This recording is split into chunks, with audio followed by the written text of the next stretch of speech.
Hello my dear students, good morning and Jai Shri Krishna. Once more welcome to SSV academy branch Neemuch. एक बार फिर से आप सभी का इस संस्था में स्वागत है। BSc third year paper first physics unit second और फिजिक्स का लेक्चर नंबर 11 है।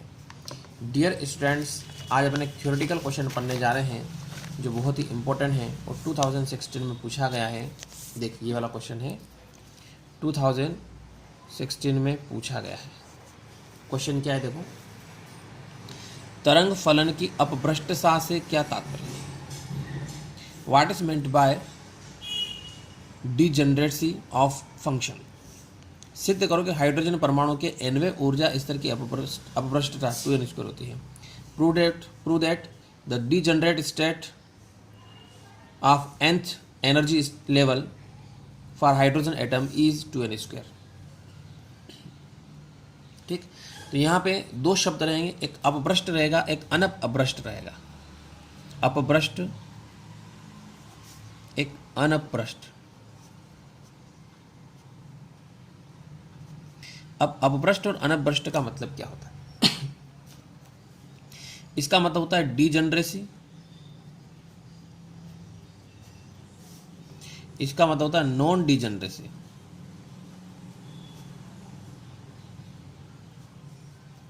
जनरेसी और नॉन डिजनरेसी, यानी अपभ्रष्ट और अनपभ्रष्ट।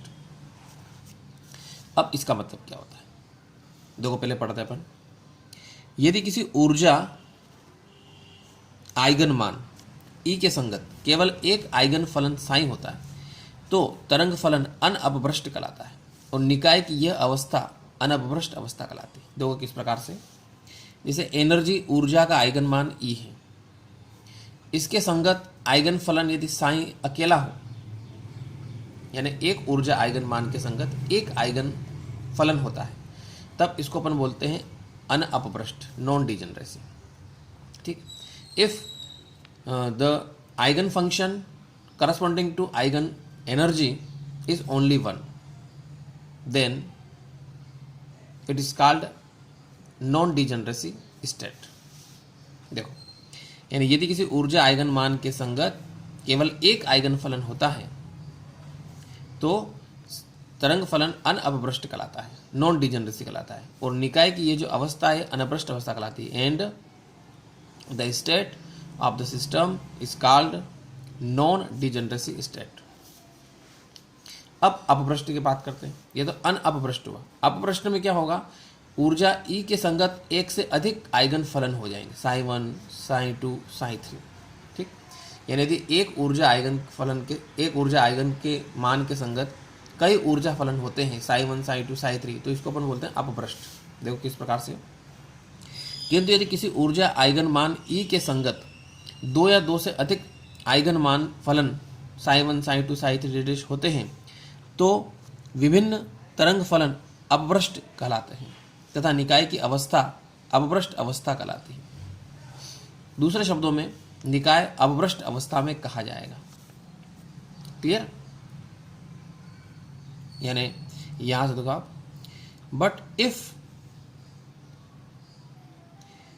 The values of eigen function corresponding to eigen energy is psi 1, psi 2, psi 3, यानी 2 आर मोर देन 2, यानी 2 या 2 से ज़्यादा हो, तो ये विभिन्न फलन यानी then these different functions are called non degeneracy and the system is called in the state of degeneracy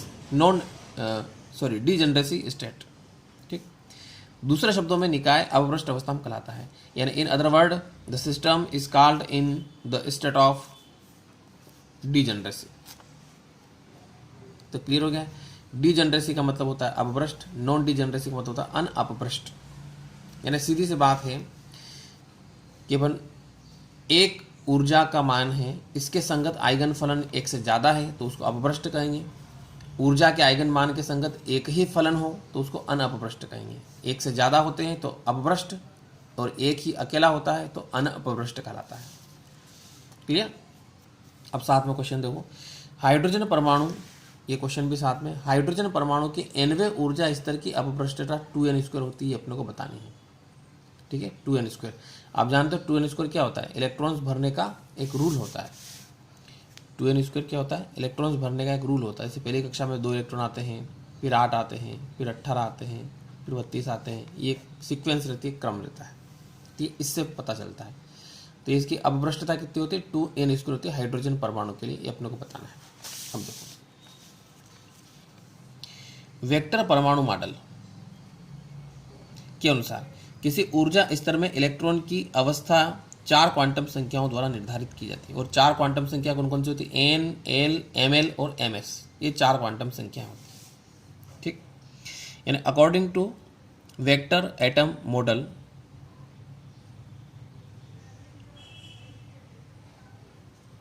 और के अनुसार किसी ऊर्जा स्तर में इलेक्ट्रॉन की अवस्था 4 क्वांटम संख्या, यानी in any energy levels the state of electron decide with the help of 4 quantum numbers. ठीक, अकॉर्डिंग टू पाउली अपवर्जन नियम। पाउली का अपवर्जन नियम क्या कहता है कि किन्हीं भी 2 इलेक्ट्रॉनों की चारों क्वांटम संख्याएं एक साथ समान नहीं हो सकती। यानी according to Pauli exclusive law, any 2 electron their 4 quantum numbers are not same, are not similarly, same नहीं होते हैं। ठीक है, डिफरेंट होते हैं, बट डिफरेंट। यदि किन्हीं 2 इलेक्ट्रॉनों की 3 क्वांटम संख्याएं समान है, if for 2 electron there are 3 quantum numbers n, l, ml are the same, then the 4th quantum number ms is always different. यानी चौथी क्वांटम संख्या हमेशा अलग अलग होगी, क्योंकि चक्रण उनके क्या होते हैं? विपरीत दिशा में होते हैं। मतलब पाउली का अपवर्जन नियम में कहता है कि 2 इलेक्ट्रॉन हैं, तो इन 2 इलेक्ट्रॉनों के लिए चारों क्वांटम संख्याएं एक साथ एक समान नहीं होती। चारों क्वांटम संख्या कौन सी? n, l, ml और ms। ठीक है, अपने 11th-12th में क्या पढ़ा है? n, l, m और s, ऐसा पढ़ा है। लेकिन यहाँ पे इसको ऐसे लिखेंगे, n और l, तो ऐसा कैसा हो गया? m को लिखेंगे ml, s को लिखेंगे ms। क्लियर? तो 4 क्वांटम संख्याएं होती है।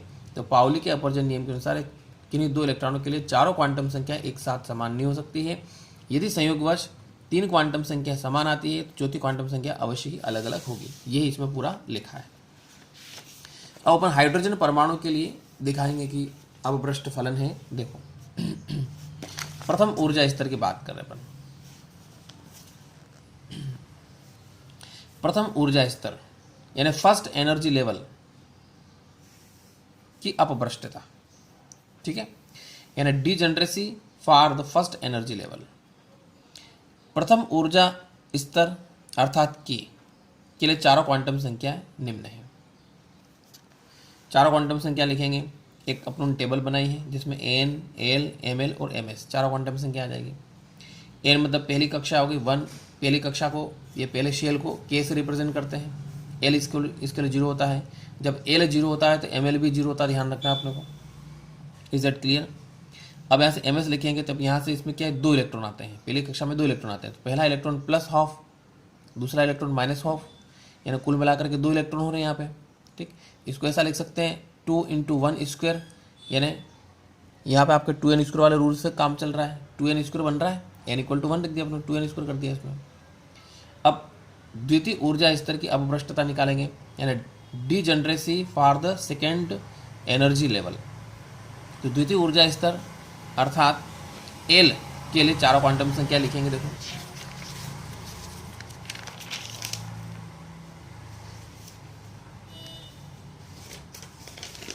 L के लिए चारों क्वांटम संख्या लिखेंगे अपन।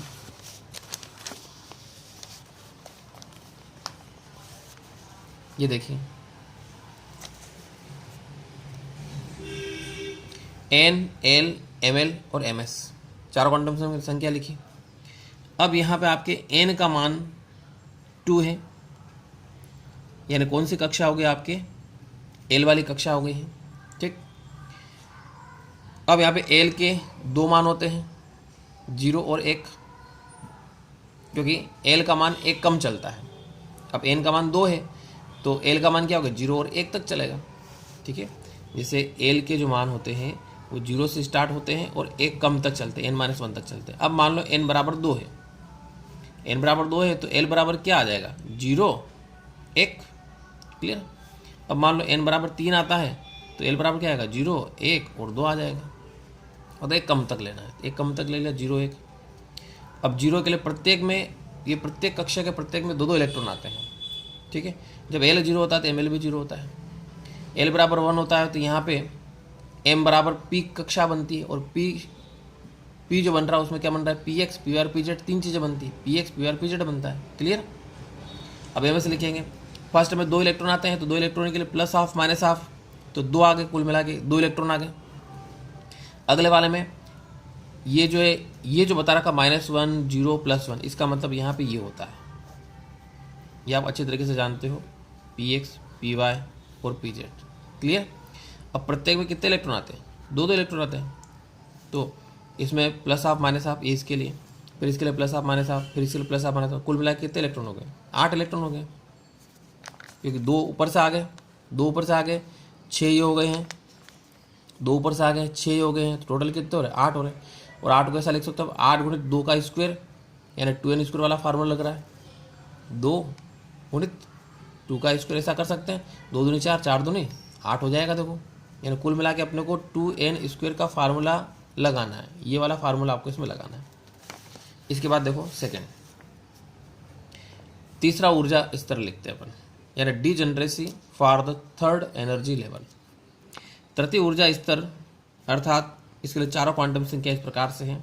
अब तृतीय ऊर्जा स्तर के लिए n बराबर 3 है, n बराबर 3 है तो l बराबर क्या होगा 0 1 2। ठीक, तो देखो l बराबर क्या हो जाएगा 0 1 और 2 हो जाएगा। l बराबर 0 है तो m बराबर 0 होगा। l बराबर जब 1 है तो m बराबर यहाँ पे आ जाएगा -1 0 +1, यानी px py pz।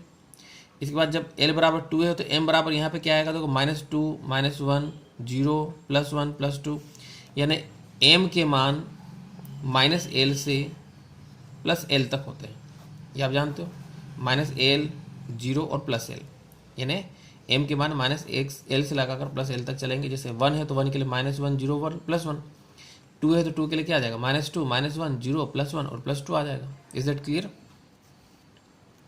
अब सभी के लिए 2 इलेक्ट्रॉन आ जाएंगे, पहले के लिए 2 इलेक्ट्रॉन आ गए, दूसरे के लिए 2 इसमें 2 इसमें 2 इसमें, तो plus half minus half plus half minus half plus half minus half 6 electron हो गए। अगले वाले में सभी में 2 इलेक्ट्रॉन आएंगे तो 10 इसमें आ जाएंगे, तो 10 और 6 16 और 2 18, टोटल 18 इलेक्ट्रॉन हो रहे हैं। और 18 को क्या लिख सकते हो आप, 18 को लिख सकते हो 2 × 3², यानी 3 3 9 2 18, यानी 2n² वाला फार्मूला लग रहा है इसमें भी। अब अपन लिखेंगे, अतः सिद्ध होता है कि हाइड्रोजन परमाणु के nवें ऊर्जा स्तर का अपभ्रष्टता 2n² होती है। ठीक है, so it is clear that are prove that the degeneracy for the nth energy level for hydrogen atom is always 2n²। Clear, ये क्वेश्चन कंप्लीट हो गया है और बहुत ही इंपॉर्टेंट है, आपको ये याद करना है। यदि आपको वीडियो किस प्रकार से लगी है कमेंट जरूर करिए, एंड थैंक्स।